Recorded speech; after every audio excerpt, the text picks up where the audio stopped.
Hi friends, ഇന്ന് ഞാൻ വന്നിട്ടുള്ളത് ചിക്കൻ മക്ലൂബൻ്റെ റെസിപ്പി ആയിട്ടാണ്. വെജിറ്റബിളൊക്കെ കൂട്ടി ഉണ്ടാക്കുന്ന ഒരു മക്ലൂബാണ്.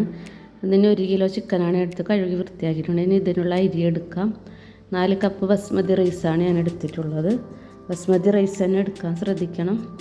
അങ്ങനെ അത് പൊതിർന്ന് വരുന്ന സമയം കൊണ്ട് നമുക്ക് വെജിറ്റബിൾസൊക്കെ ഇതുപോലെ റൗണ്ട് ഷേപ്പായിട്ട് മുറിക്കണം. ക്യാപ്സിക്കം 2, ക്യാരറ്റ് 2, ഉരുളക്കിഴങ്ങ് 2, വഴുതങ്ങ 2, തക്കാളി 2, പിന്നെ ചെറുതായി മുറിച്ച 2 ഉള്ളി വേറെ വേണം. പിന്നെ 5 പച്ചമുളക്, 12 അല്ലി വെളുത്തുള്ളി എന്നിവ വേണം. ഇനി നമുക്കൊരു പാത്രം വെച്ച് അതിലേക്ക് 2 കറുവപ്പട്ടയും കറാമ്പുമുട്ട് വഴറ്റിയെടുക്കാം. അതിലേക്ക് ചെറുതായി മുറിച്ച ഉള്ളിയും ചേർത്ത് നല്ലപോലെ വഴറ്റിയെടുക്കണം. നമുക്ക് അരച്ച് വെച്ച പച്ചമുളക്, വെളുത്തുള്ളി പേസ്റ്റ് ഇട്ട് കൊടുത്ത് വഴറ്റിയെടുക്കാം. നല്ലോണം പൊരിഞ്ഞൊന്നും വേണ്ട, ഉള്ളി വയന്ന് കിട്ടിയാൽ മതി. നമുക്കിതിലേക്ക് പൊടികളാണ് ചേർക്കേണ്ടത്. 1.5 ടേബിൾ സ്പൂൺ മുളക് പൊടിയും 2 ടീസ്പൂൺ അറബിക്ക് മസാലയും. അറബിക്ക് മസാലിൻ്റെ വീഡിയോ ചെയ്തിട്ടുണ്ട്, അതിൻ്റെ ലിങ്ക് ഡിസ്ക്രിപ്ഷൻ ബോക്സിൽ ഇടുന്നുണ്ട്, അതിൽ കാണും. അങ്ങനെ ഈ ചിക്കനൊക്കെ ഇതിലിട്ട് കൊടുത്ത് നല്ലപോലെ വരട്ടിയിട്ട് എടുക്കണം. എന്നാലും നല്ല ചിക്കന് നല്ല ടേസ്റ്റ് ഉണ്ടാവും. നല്ലപോലെ വരട്ടി ഈ മസാലകളൊക്കെ ഇനി പിടിക്കാൻ വേണ്ടി വരട്ടേണ്ടതാണ്. അങ്ങനെ 2 ഗ്ലാസ് വെള്ളം കൂട്ടി നമുക്ക് ഈ ചിക്കൻ വേവിച്ചെടുക്കാം.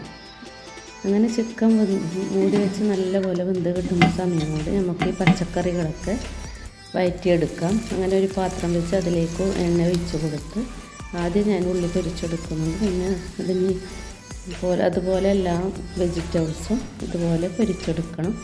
പൊട്ടാറ്റോ, ക്യാപ്സിക്കം, തക്കാളി, വഴുതങ്ങ, ക്യാരറ്റ് എല്ലാം ഈ 2 എണ്ണമാണ് വേണ്ടത്. അങ്ങനെ എല്ലാം വഴറ്റിയെടുക്കാം. അങ്ങനെ എല്ലാം വാടിക്കിട്ടിയിട്ടുണ്ട്. ഇനി നമുക്കതെല്ലാം മാറ്റിയെടുക്കാം. ഇനി നമ്മൾ ചിക്കനൊക്കെ നല്ല വെന്ത് പാകമായി വന്നിട്ടുണ്ട്. ഇനി നമുക്ക് ചിക്കൻ ഇതിൽ നിന്നും മാറ്റിയെടുക്കണം. ഈ ചിക്കൻ വേവിച്ച വെള്ളത്തിലേക്ക് തന്നെ അരിയിട്ട് വേവിക്കുന്നതാണ്. അങ്ങനെ ചിക്കനൊക്കെ മാറ്റി വെച്ച് നമുക്ക് വെള്ളത്തിൻ്റെ കണക്ക് 1 കപ്പ് അരിക്ക് 1.5 കപ്പ് വെള്ളമാണ് വേണ്ടത്. അങ്ങനെ ഞാൻ 4 കപ്പ് അരിക്ക് 6 കപ്പ് വെള്ളം എടുത്തിട്ടുണ്ട്. അങ്ങനെ വെള്ളമൊക്കെ പാത്രത്തിൽ ഒഴിച്ച് കൊടുത്ത് തിളച്ച് വരുമ്പോൾ കഴുകി ഊറ്റി വെച്ച അരി ഇതിലേക്ക് ഇട്ട് കൊടുക്കണം. അങ്ങനെ വെള്ളമൊക്കെ തിളച്ച് വന്നിട്ടുണ്ട്. നമുക്ക് ഇതിലേക്ക് അരി ഇട്ട് കൊടുത്ത് നല്ലപോലെ ഇളക്കി യോജിപ്പിച്ചെടുക്കാം. 2 ടേബിൾ സ്പൂൺ നെയ്യ് ചേർത്ത് ആവശ്യത്തിന് ഉപ്പിട്ട്, മുൻപ് മസാലയ്ക്ക് ഇട്ട ഉപ്പ് ഉണ്ടാവും, നോക്കിയിട്ട് ഇട്ട് കൊടുത്താൽ മതി പാകത്തിന്.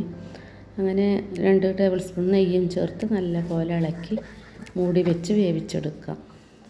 പിന്നെ അരി വെന്ത് വരുന്ന സമയം കൊണ്ട് നമുക്ക് ഈ ചിക്കൻ മാറ്റി വെച്ചത് തണുത്ത് വന്നിട്ടുണ്ട്. ഇനി അത് പുരട്ടാൻ വേണ്ടി 1.5 ടേബിൾ സ്പൂൺ മുളക് പൊടിയും 1/2 ടീസ്പൂൺ അറബിക്ക് മസാലയും 1 ടീസ്പൂൺ കുരുമുളകും ചേർത്ത് നല്ലപോലെ കലക്കി ഈ ചിക്കനൊക്കെ ഇതിലിട്ട് വരട്ടിയെടുക്കാം. മുളക് പുരട്ടിയെടുക്കാം.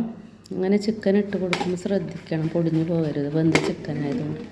നമ്മുടെ ചോറിൻ്റെ കുറച്ച് വെള്ളം വറ്റാൻ ബാക്കിയുണ്ട്. പിന്നെ നമുക്ക് പാൻ വെച്ച് ചൂടാകുമ്പോൾ അതിലേക്ക് കുറച്ച് ബട്ടർ ചേർത്ത് ഈ ചിക്കനൊക്കെ പൊരിച്ച് റെഡിയാക്കിയിട്ട് എടുക്കാം. അങ്ങനെ ഈ ചിക്കനൊക്കെ നല്ല പൊരിഞ്ഞ് വരുന്നുണ്ട്. നമുക്കിതൊരു പാത്രത്തിലേക്ക് മാറ്റാം. അങ്ങനെ നമ്മുടെ ചോറൊക്കെ നല്ല വെന്ത് പാകമായി കിട്ടിയിട്ടുണ്ട്. അരിയൊക്കെ നല്ല വെള്ളമൊക്കെ പാകത്തിനായി നല്ല ചോറായി കിട്ടിയിട്ടുണ്ട്. ഇനി നമുക്ക് ദമ്മിടാം. നല്ലപോലെ ഇളക്കിയെടുത്തിട്ട് കുഴിയുള്ള ഒരു പാത്രം എടുക്കാം. അതിലേക്ക് ബട്ടർ പുരട്ടി കൊടുത്ത് ദമ്മിടേണ്ടതാണ്. അങ്ങനെ നമുക്ക് ഇതുപോലത്തെ കുഴിയുള്ള പാത്രം തന്നെ എടുക്കണം. അത് കമിച്ചിടുമ്പോൾ നല്ല ഷേപ്പിൽ വരാനാണ് മസാലകളും ചോറൊക്കെ. അങ്ങനെ ഇതിൽ ബട്ടർ പുരട്ടി കൊടുത്ത് ഇതിന് വെജിറ്റബിൾസ് എല്ലാം ഇങ്ങനെ ലെയറായി വെച്ച് കൊടുക്കേണ്ടതാണ്. അങ്ങനെ ആദ്യം ഞാൻ ഉരുളക്കിഴങ്ങാണ് വെച്ച് കൊടുക്കുന്നത്. പിന്നെ അതിന് മുകളിലായി ഉള്ളി, ക്യാപ്സിക്കം, ക്യാരറ്റ്, തക്കാളി എല്ലാം ഇങ്ങനെ ഇതുപോലെ വെച്ച് കൊടുത്ത് ലെയറായി വെക്കണം. അതിന് മുകളിലായി ചിക്കൻ ഇട്ട് കൊടുക്കുന്നതാണ്. ഇനി നമുക്ക് ചിക്കനൊക്കെ ഇട്ട് കൊടുക്കാം. പിന്നെ അതിന് മുകളിലായി ചോറും ഇട്ട് നല്ലപോലെ ദമ്മാക്കിയിട്ട് എടുക്കേണ്ടതാണ്. 5 മിനിറ്റ് നല്ല ദമ്മാക്കിയിട്ട് എടുക്കണം. അങ്ങനെ ചിക്കനൊക്കെ ഇട്ട് പാകമായി. ഇനി നമുക്ക് ഇതിന് മുകളിൽ ചോറിട്ട് കൊടുക്കാം. ചോറിട്ട് നല്ല പാകപ്പെടുത്തിയിട്ട് എടുക്കണം. ചോറിന് മുകളിലായി ചെറുതായി മുറിച്ച് വെച്ച ക്യാപ്സിക്കം വാട്ടിയിട്ട് ഇട്ട് കൊടുക്കുന്നുണ്ട്. അത് നമുക്ക് വാട്ടിയെടുക്കാം. ഫ്രൈ പാൻ വെച്ച് അതിൽ കുറച്ച് ബട്ടറിട്ട് ക്യാപ്സിക്കം വാട്ടിയെടുത്ത് ചോറിന് ഇട്ട് കൊടുക്കുന്നുണ്ട്. നല്ലൊരു മണം കിട്ടാൻ വേണ്ടിയാണ്. ഇട്ടില്ലെങ്കിൽ പ്രശ്നമൊന്നുമില്ല, എന്നാലും നല്ലൊരു ഫ്ലേവർ കിട്ടാൻ വേണ്ടിയാണ് ക്യാപ്സിക്കം ഇട്ട് കൊടുക്കുന്നത്. അങ്ങനെ ക്യാപ്സിക്കവും ഇട്ട് കൊടുത്ത് അതിന് മുകളിലായി ചോറും ഇട്ട് കൊടുത്ത് നല്ല സെറ്റാക്കി ദമ്മ് ചെയ്യണം. ഇതിന് മുകളിൽ ലാസ്റ്റ് ഞാൻ ഈ ബട്ടർ ചേർക്കുന്നുണ്ട്. അതിൻ്റെ വീഡിയോ എനിക്ക് വിട്ടുപോയി.